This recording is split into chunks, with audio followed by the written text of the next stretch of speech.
Pensando un país, de las ideas al diálogo, presenta La tajada del pastel. El pastel económico de México no es tan grande como quisiéramos, ni sus rebanadas se reparten de manera equitativa. ¿Cómo lograr que estas tajadas se distribuyan mejor? ¿Y cuál de ellas te toca a ti? Bienvenidos a la segunda temporada de La tajada del pastel. Soy el economista Luis de la Calle y me acompañan Marina Gómez Robledo Y yo, Rodrigo Hernández Gallegos. Quédate con nosotros para que sepas cómo se reparte el pastel económico. Escúchanos en tu plataforma favorita y síguenos para que no te pierdas ninguno de nuestros episodios. Califica y recomienda este podcast para que todos se lleven una buena tajada. Buen provecho.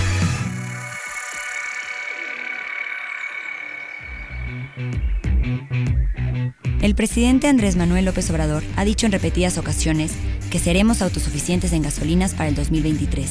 Y aunque esto suena muy atractivo, realmente, ¿qué tanto nos conviene serlo? ¿Es deseable? ¿Y hasta qué punto esto beneficia o afecta a la inversión extranjera? Hoy vamos a hablar de las ventajas de ser un país atractivo para la inversión extranjera y si esto se contrapone a los objetivos que busca nuestro gobierno para ser autosuficientes en sectores como el energético o el de los alimentos. Las inversiones extranjeras promueven el crecimiento económico y nos brindan conocimiento. Ambos factores propician la movilidad social. Marina, Luis, gusto saludarlos de nuevo en otro episodio de La tajada del pastel. Igualmente, hola Rodrigo y Luis. ¿Cómo están, Marina, Rodrigo? Encantado de verlos otra vez aquí. Pues si les parece, empezamos esta conversación con una pregunta que es un eje toral de lo que vamos a hablar el día de hoy. ¿Por qué es importante que un país sea atractivo para la inversión extranjera, tanto a nivel colectivo como a nivel individual?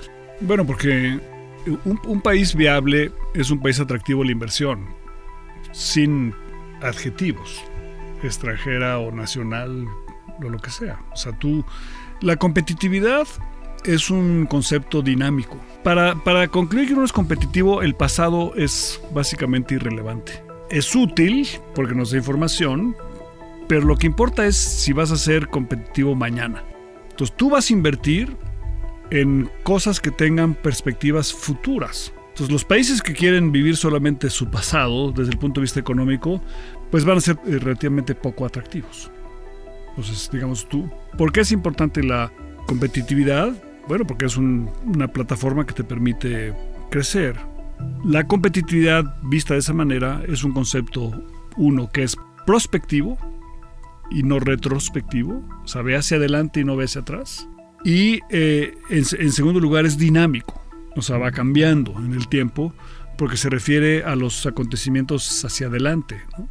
Y entonces tú inviertes en cosas que tengan un futuro. Y entonces un país que no es atractivo a la inversión es un país que no es viable desde el punto de vista del futuro, porque si tú quieres crear un futuro necesitas invertir hoy. Competitividad y atractivo en el fondo son sinónimos. Y el atractivo de un país es básicamente independiente de si es con respecto a la inversión nacional, en el ámbito individual. O sea, quiero invertir en mi propio país, invertir en mí mismo para tener éxito en mi propio país, o quiero yo invertir en mí mismo pero para tener éxito en otro país. O sea, si tú emigras, estás haciendo una apuesta a que en el otro país al que vas a emigrar vas a tener un mejor futuro. Entonces, de la misma manera que hay, digamos, flujos migratorios de personas que están buscando un mejor retorno desde el punto de vista de inversión, también hay inversionistas que vienen al país porque encuentran que aquí hay un futuro relativamente promisorio, y lo mismo se aplica, por lo tanto, entonces a la inversión nacional. Entonces, el atractivo es tu capacidad de generar valor en el futuro. Ok, entonces es importante ser atractivos para invertir, y dices que no importa tanto la diferencia entre nacional e internacional. Sin embargo, hoy en día en el discurso político hay esta discusión de qué tanto buscar la autosuficiencia o qué tanto abrirnos a la inversión extranjera, y si en específico extranjera.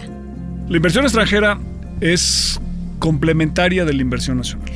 O sea, en un país como México, del tamaño de México, la abrumadora mayoría de la inversión que se realiza es nacional. O sea, la inversión extranjera puede representar en un año bueno a lo mejor el 15% de la inversión total. ¿Y eso es positivo? Bueno, es un dato, es un hecho. O sea, la mayoría de la inversión que se hace en un país es doméstica, pero se complementa con la inversión extranjera. La inversión extranjera es muy importante porque en la medida que tú tienes mayor inversión en extranjera, te permite vivir en el corto plazo un poquito más allá de tus niveles de ingreso.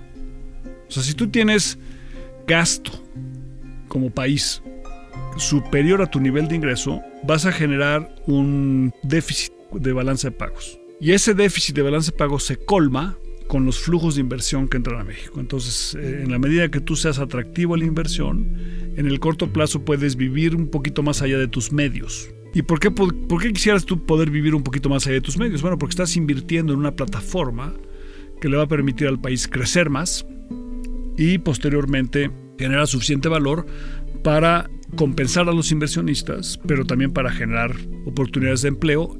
Y además, la inversión extranjera es un mecanismo muy importante para la transmisión de la tecnología, porque es a través de las mejoras tecnológicas que realmente se logra un crecimiento sostenido. O sea, el crecimiento sostenido obviamente se ayuda de tener un mayor esfuerzo laboral y también de tener mayores montos de inversión. Pero esas dos fuentes de crecimiento, el trabajo y el capital, la acumulación de los dos, tienen límites. Lo que hace que el crecimiento pueda ser explosivo es el cambio tecnológico, y la inversión extranjera juega un papel muy importante en la transmisión del conocimiento tecnológico. Porque cuando viene un inversionista extranjero, trae con él las formas de operar en su economía, y los mexicanos podemos aprender de eso y aplicarlo internamente. Lo mismo sucede, por cierto, al revés. México ahora es un inversionista extranjero importante en otros países, y también llevamos tecnología mexicana al resto del mundo. He escuchado varias veces que México es un país que tiene una inversión extranjera relativamente constante y con números positivos. Sin embargo, en términos de inversión nacional no necesariamente sucede esto. ¿Qué opinas al respecto y cómo ponemos el contexto de que hay varias empresas que se están desenlistando de la bolsa, como Sanborns hace unos días? ¿Es una falta de confianza en el futuro de México? Bueno, en México, en los últimos años, y no solamente bajo el presidente López Obrador, sino que ya venía un poquito de antes, aunque se ha acelerado con la llegada del presidente López Obrador y luego con COVID, tenemos niveles de inversión insuficientes. O sea, México en 2021 invertimos 20% del Producto Interno Bruto. Eso, para un país como México, con la pirámide demográfica que tiene el país y las necesidades futuras que tenemos, es relativamente bajo. O sea, nosotros debemos aspirar a estar un poquito más altos, cerca del 25%. Entonces, digamos, en México sí tenemos un déficit de inversión que hace que las perspectivas de crecimiento futuro sean menores. Entonces, en México necesitamos crear un ambiente que nos permita vislumbrar mayores montos de inversión. Ahora, esto que estoy diciendo es en promedio. Hay sectores en México con altísimos niveles de inversión, con un potencial de crecimiento enorme, regiones del país con altísimos niveles de inversión, y por lo tanto el promedio puede ser un poco engañoso. Pero sí, en México se requiere invertir más. Las empresas que se listan en las bolsas de valores lo hacen por distintos motivos, y en México no hemos sabido crear un ambiente que haga que el mercado sea lo suficientemente bursátil y atractivo para que se listen un mayor número de empresas y vean su participación en la bolsa como una fuente importante de financiamiento para su crecimiento. ¿Y qué políticas públicas o medidas debería estar tomando el gobierno para volvernos más atractivos o para que la inversión aumente? Bueno, lo que tiene que hacer un país para ser atractivo es verse en el espejo. Cuando tú te ves en el espejo en la mañana, la reacción natural de uno es pues un poco como deprimente, ¿no? Dices, caray, tengo un poquito más de canas, o un poquito menos pelo, o un poquito más de cachetes. Entonces, esa es una forma de verse en el espejo, ¿no? La gran lección del comercio exterior es que cuando tú te ves en un espejo, porque el comercio exterior es un espejo, cuando tú te ves en un espejo, lo que necesitas no es solamente encontrar tus deficiencias para poder tratar de superarlas, que hay que hacer, sino sobre todo encontrar tus fortalezas. O sea, el proceso de desarrollo de un país es el proceso del descubrimiento de las ventajas comparativas. O sea, México tiene ciertas ventajas comparativas y lo que necesitamos es descubrirlas, aceptarlas como tales y después explotarlas para realmente volvernos atractivos. Entonces, un país que es atractivo es un país que explota sus ventajas comparativas y por lo tanto tiene un futuro relativamente promisorio. Entonces, la pregunta que ustedes me deberían hacer es, Luis, ¿cuáles son las ventajas comparativas de México? Ahí vamos, esa era la siguiente pregunta. O sea, obvio. Porque en eso es, en cuáles debo yo entonces estar invirtiendo. Bueno, las ventajas compartidas de México son varias y las voy a tratar de listar rápidamente. La primera de ellas es que México tiene una pirámide demográfica relativamente favorable. O sea, si tú ves las pirámides demográficas alrededor del mundo, los ritmos de envejecimiento de la población en Asia y en Europa son altamente acelerados. Las dos regiones del mundo que tienen los mejores perfiles para los próximos 20 años son América Latina y América del Norte. Pero México es el único país que está en las dos, porque somos un país un poquito esquizofrénico. La esquizofrenia es una cosa positiva en estos términos, de ser parte de América Latina y parte de América del Norte. En África del Norte tienen también un perfil demográfico interesante, pero van rezagados en términos de cuándo van a tener un bolo demográfico más fuerte. Entonces esa es la primera ventaja. ¿Qué quiere decir eso? Invierte en educación. O sea, forma ciudadanos con altas capacidades en términos de el desarrollo de habilidades creativas. Y eso implica la educación que se llama STEM, ¿no? Ciencia, tecnología, ingeniería, matemáticas, ¿no? Además de todas las otras partes creativas que hay en México en materia de literatura, gastronomía, diseño, etcétera. Allí es donde hay que estar invirtiendo de una manera muy importante para generar una plataforma grande de crecimiento. Segunda ventaja que tiene México. Tenemos una ventaja de localización geográfica. México está, digamos, bien colocado geográficamente porque estamos junto al mercado más dinámico del mundo y estamos relativamente alejados de los problemas geopolíticos internacionales, excepción hecha del narcotráfico. Pequeño problema. Es un problema muy grande, pero es un problema relativamente pequeño comparado con el terrorismo y las guerras que hay en Asia, en Europa o en África. O sea, México, geográficamente estamos bien parados en el mundo moderno. Eso implica, entonces, desarrollar todas tus ventajas de logística. O sea, requieres aeropuertos de primer mundo, cruce fronterizo eficiente, ferrocarriles que sean altamente competitivos para el transporte de carga y puertos de altura de altos niveles de eficiencia. ¿Por qué? Porque quieres aprovechar que México puede ser una plataforma. Tercer ventaja comparativa que tiene México.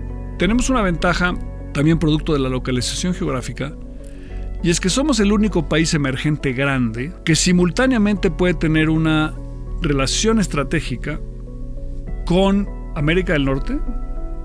Tenemos un tratado que está en discusión ahora en los medios. Tenemos también una integración histórica, cultural, lingüística con América Latina. Pero también tenemos la posibilidad de tener niveles de integración importantes con Europa. O sea, y tenemos un tratado de libre comercio con la Unión Europea. Y al mismo tiempo con Asia. Nuestros principales competidores alrededor del mundo: China, la India, Brasil, Indonesia, Malasia, Sudáfrica, Turquía. Ninguno de ellos puede tener simultáneamente procesos de integración en todos estos mercados al mismo tiempo. México tiene, por ejemplo, fábricas de automóviles de las cuales se exportan automóviles a todo el mundo. Bueno, difícilmente vas a poner una fábrica en Brasil para vender en todo el mundo. O en Sudáfrica. Y la otra ventaja que tenemos, que es una ventaja muy importante, que es más coyuntural, está relacionada con los cambios geopolíticos, porque en los últimos 30 años China se ha llevado la tajada más grande del pastel de la inversión mundial en manufactura. Y entonces, las empresas que han invertido en China en los últimos 30 años tienen ahora una exposición al riesgo chino que es relativamente elevada. Y estas empresas ven sus inversiones como un portafolio. Y entonces, para diversificar el riesgo chino, tienen que aumentar sus niveles de inversión en regiones que sean contracíclicas con China. O sea, contracíclica quiere decir que cuando China sube, el otro no suba, o cuando China baja, el otro suba, ¿no? Y bueno, México tiene una situación de contraciclicidad con China, porque somos los competidores de China en el mercado más grande del mundo, que es Estados Unidos. Los dos producimos manufacturas, por lo tanto México es un candidato muy fuerte para la diversificación del riesgo chino. Entonces, si tú quisieras aprovechar la coyuntura geopolítica mundial, estarías vendiendo México como un país atractivo para esa inversión que de otra manera se hubiera ido antes a China. Y para lograrlo requieres 4 cosas de las que ya hablamos: logística, ingenieros, que es tecnología, y 2 más. Una que es Estado de Derecho, o sea, reglas claras que no cambien, y energía abundante y barata. Entonces, para ser atractivo, necesitas explotar tus ventajas comparativas, y se explotan con su identificación y después con inversión para expandirlas. Parece ser que en México estamos viviendo un contexto donde las reglas están cambiando rápido y esta certidumbre normativa no se siente tan sólida. Y esto solo sucede cuando un porcentaje importante de la población apoya estos cambios. ¿Cómo podemos traducir la importancia de la inversión a un ciudadano que solo la asocia con beneficios para los grandes capitales? Sí, bueno, en México, cualquier país del mundo, pero en México probablemente más, es muy importante que haya, digamos, un consenso social de que vale la pena respetar el Estado de Derecho. Eso lo vamos a lograr cuando nos convenzamos de que a los grupos que más les conviene el Estado de Derecho son a los grupos más vulnerables. En la disputa que está en los medios hoy entre México, Estados Unidos y Canadá en materia de energía, la litis de esa disputa es si México tiene derecho a tratar a las empresas de Estados Unidos de una manera distinta a las que trata a Pemex y a CFE. Esa es, digamos, la discusión. Pero esa discusión es la discusión del fondo de lo que significa el Estado de Derecho. Porque el Estado de Derecho es la igualdad de todos ante la ley y que todos estemos sujetos al mismo conjunto de derechos y obligaciones. Y no que tengamos un país de privilegios donde algunos tengan más derechos que otros y las obligaciones tampoco sean parejas. Entonces, digamos, la defensa de la soberanía nacional, la mejor manera de defender la soberanía nacional es insistir que México debe tener los mismos derechos y las mismas obligaciones. ¿Con quién? Bueno, con todo el mundo, pero sobre todo con nuestros socios comerciales más intensos, que son Canadá y Estados Unidos, porque son nuestros vecinos. Si nosotros logramos que Estados Unidos y Canadá nos reconozca los mismos derechos y nos trate como iguales en términos de los derechos que tiene México, como contrapartida vamos a tener que sujetarnos también a las mismas obligaciones. Eso nos hace un país mucho más soberano. Eso es exactamente lo que quieres, porque si Estados Unidos y Canadá dijeran, no, México es un país más pobre, en desarrollo, no debe tener las mismas obligaciones, porque quizá no pueda cumplir con ellas, nos van a restringir nuestros derechos. Entonces, para que nosotros tengamos la autoridad moral de demandar los mismos derechos que ellos, tenemos que sujetarnos a sus mismas obligaciones. Y entonces, la clave para el establecimiento del Estado de Derecho es la igualdad ante la ley de todos. ¿Y por qué esto es importante? Para que las pequeñas empresas y las familias sientan que el Estado de Derecho les incumbe. Porque las grandes empresas, los grandes empresarios, siempre van a tener invitaciones para tamales de chipilín en Palacio Nacional, en esta ocasión, o comida muy elegante en otros sexenios en Palacio Nacional. Pero las empresas pequeñas, a esas nunca las van a invitar, ni para los tamales de chipilín ni para nada. Entonces, una empresa pequeña o un ciudadano de a pie en México va a ser el principal beneficiario de que tengamos como piedra angular el respeto a los derechos y la universalidad de los derechos y la igualdad de los derechos, porque ellos no tienen manera de influir para que eso les suceda, y en cambio los grandes sí. Benito Juárez nos dijo hace 150 años, el respeto al derecho ajeno es la competitividad, y eso se aplica exactamente en este contexto. O sea, si nosotros queremos realmente ser un país atractivo, necesitamos la adopción del Estado de Derecho, y adoptar el Estado de Derecho implica tratar a todo mundo con las mismas reglas.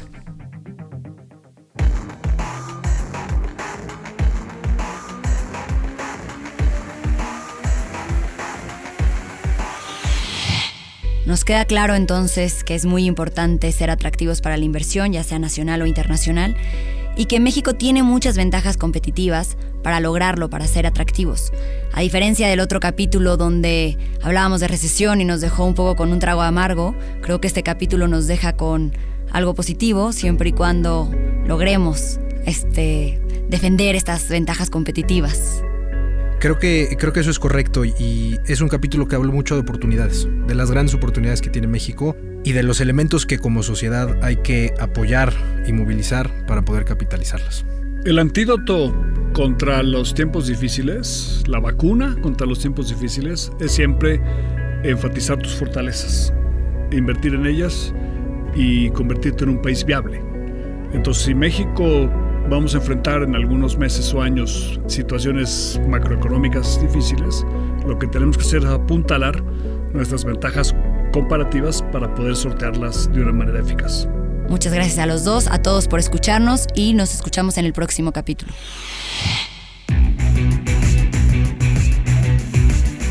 Gracias por escuchar la segunda temporada de La Tajada del Pastel. Búscanos en tu plataforma de audio favorita o visítanos en pensandounpaís.com. Un espacio para analizar y reflexionar sobre lo bueno y lo malo que ocurre en la República Mexicana. Pero sobre todo, desde una perspectiva intergeneracional. Sigue, califica y comparte La Tajada del Pastel. Buen provecho.